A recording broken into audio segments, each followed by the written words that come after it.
As 2022 is coming to a close and 2023 brings us yet another year full of gaming hype constantly approaching us, I figured why not sit there and take a lot of the events that have happened within this past year and let's all collectively leave them behind in 2022. So here I am, Tess the 5th, presenting you with my list of things to leave in 2022 Gaming Edition. Number 1, Google Stadia shutting down. What an unfortunate turn of events that not even Google Glasses saw coming. To be honest though, I think we all saw this coming considering that Google likes to make a lot of ideas become reality that in execution nobody really asks for. So I would grab a 40 ounce and pour some out for Google Stadia, but I don't want to waste cheap liquor like that. But RIP to Google Stadia. All but 3 people knew you. Not at all. Number 2 on the list of things to leave in 2022, The Last of Us Part 1 Remake. Let's be honest here, Naughty Dog, nobody asked for this.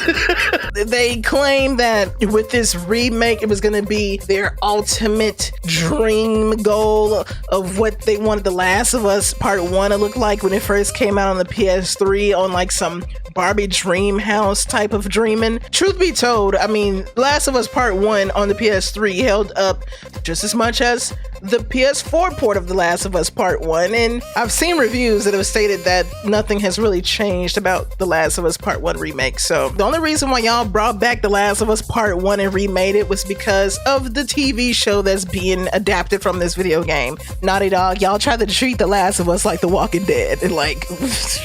Number 3 on the list is the GTA 6 leak. So this is on the list primarily for the people who were sincerely pissed off about how the game looked, even though it was clearly obvious that the game was like in alpha. Like it was like an early development build of the game. Y'all are dumb, and this is why developers don't be wanting to talk to y'all on social media, because with the way that y'all be bitching over the smallest things on social media, if I was a game developer, I too would be walking around in real life telling people, well, I'm a writer.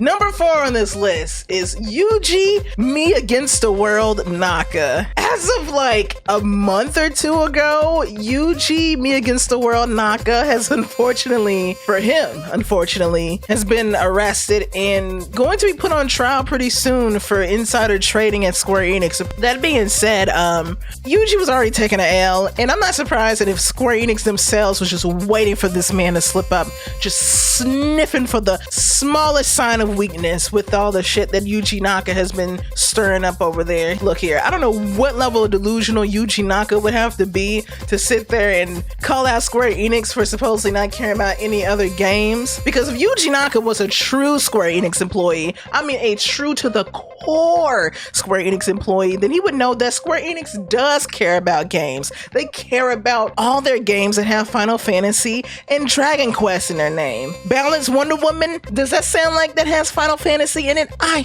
think not. Next on the list at number 5 is John It's Y'all Fault Garvin. Now what's amusing is that I've never played Days Gone for myself, but the only reason why I know of Days Gone is because I keep seeing John Garvin blaming the reason why Days Gone isn't getting a sequel over everything else other than the opinion that the game is mid. Like I remember seeing an article last year where he was saying that Days Gone wasn't successful because gamers don't want to buy games at full price. And then this year, my man's John Garvin is blaming woke reviewers. Apparently woke reviewers don't want to see a white man slap his date's ass. I don't even know what to make of that. It's like, dude, you could have used any other excuse in the book. You could have said people aren't playing Days Gone because it has the dumbest name I've ever heard. The shit isn't on Xbox. Your feet stink. Like, you could have used any other better reason. Meanwhile, we have all these games starring white men that are like really decent and are critically acclaimed. And then on top of that, I saw that Days Gone sold like 8 million copies, which is like not bad. So it's like, why are you trying to blame it on wokeness when there's nothing to be woke about with the game? For someone that's trying to call out woke reviewers, I think John is still asleep and not realizing that his game was just average. Speaking of special, up next on the list at number 6 is Hellena Little White Privileged Lie Taylor. Let me tell you something. I think out of all the shit on this list, Hellena Taylor coming out and blackballing herself in some kind of weird voice acting kamikaze attack on herself. I don't think any of us saw that on our 2022 bingo card. To make a thread of videos claiming that you didn't get properly paid, only for you to then get exposed in an article that showed that you actually did get offered the voice acting union's standard fees and guidelines and benefits or whatever. She then came back out with another series of threads and was like, how dare that Bloomberg article lie about what I asked for? Because I asked for whatever the Bloomberg article just exposed. Helena, is it LSD you do, Helena? Why, Helena? Why did you shoot yourself in the foot with Scarborough Fair?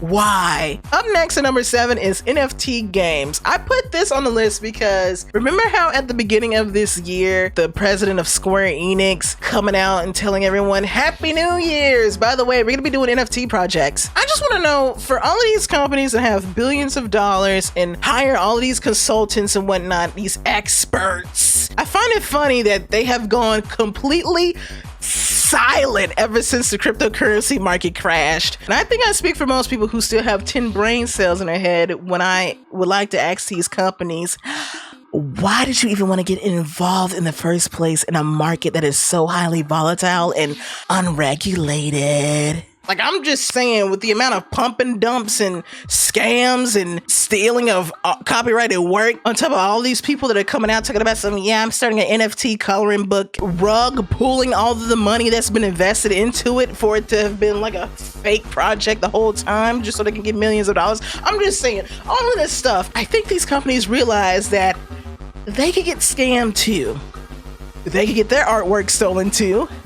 And people don't want to support this shit. Up next on the list is that kid from the Game Awards. Now, who at the Game Awards was working security, and when do they get their last check? Because that kid should not have been up there.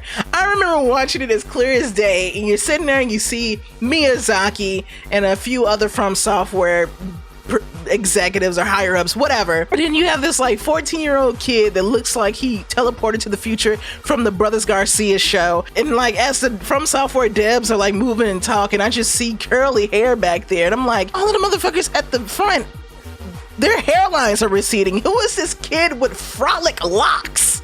And so, of course, he shouts out his rabbi priest, Bill Clinton. I knew from the moment that happened, Jeffrey Keighley was in that corner pissed off because that Game Awards was his time to impress Miyazaki, okay? I bet you after that Game Award, Jeff Keighley wanted to ask Miyazaki out on a date. I'm talking about hot air balloon, spaghetti and meatballs, Lady and the Tramp energy date. And little we don't talk about Bruno Jr. ruined it for Jeffrey. Real talk though, we can leave that kid in 2022 and go into 2023 with the homeboy that was playing 3 instruments in one song. Now, up next on the list at number 9 is Microsoft whining about this damn Call of Duty acquisition. Let's really be honest here, because I think what's annoying me about Microsoft is the fact that they've been trying to play like this whole bitch, the world is against us. No one wants to see us succeed with the Xbox. Lord Jesus, no, I need the strength, Lord. Like right now, Microsoft is acting like a baby that knows that they can get whatever they want if they just cry loud about it. But they're like upset at the fact that most people are ignoring their cry and they don't want to give in and humble themselves by actually just stop crying. They just do what is the normal baby thing to do and just cry louder. I just don't give a shit about giant companies wanting to buy studios off because they just can't make appealing first-party games that attract people to play their games. Microsoft buying Bethesda? Motherfucker, talking shit about Bethesda gets my skin glowing in the morning. Like, I don't give a crap about Bethesda games. For one, I can walk outside, look down at the grass, see like a ant, a mosquito, and a fly having a congressional, and I'm sitting there like, yeah, you see them bugs right there? That's a Bethesda game right there. Buggy. Like, I want a reason to buy an Xbox. I have not been given a reason to buy an Xbox yet. You guys make a shit ton of money, and you're complaining about the fact that you can't make more shit ton of money by not being able to buy this company that makes a shit ton of money. And speaking of Microsoft trying to buy more studios, and Nintendo and Sony dipping their little feet in the buying studio swimming pool, number 10 on the list goes towards a particular special people who should just shut the fuck up because they really don't know what they're talking about. Our fanboys discussing who is gonna buy Capcom first, who's gonna buy Square Enix next, who's gonna buy Ubisoft, who's gonna poop scoopity doop Konami. I'm tired of these fanboys coming out of the woodwork and think that these companies buying up these third-party studios is some kind of capitalist fantasy football type shit. No, I don't want Capcom to be bought by Sony. They're not looking for a first-party studio to come in and change things around or trying to get a chunk of their pie from them. I would just like for all of this discussion and all of these hypotheses that fanboys are making, well, because Microsoft bought Bethesda, Sony should buy Sega. I want all of that to be left in 2022. I want all of these companies to thrive like they are thriving right now, or faltering like they're faltering right now, like Yuji Naka. But that wraps up the list of things that we are leaving in 2022 Gaming Edition. Clap it up. Clap it up, clap it up, clap it up, clap it up. Hopefully we can all enter into gaming in 2023 with a clear mind and an empty wallet, because these games that are coming out next year are going to straight rob us. But that's going to wrap up the video. If you enjoyed this video, make sure to click on that thumbs up button and comment down below, what would you leave in 2022? And don't forget to subscribe if you are new to this channel. Always remember, as the new year is approaching in less than 24 hours, please stay safe, stay healthy, and pray that when you grow up, you don't turn out to be Yuji Naka. Peace.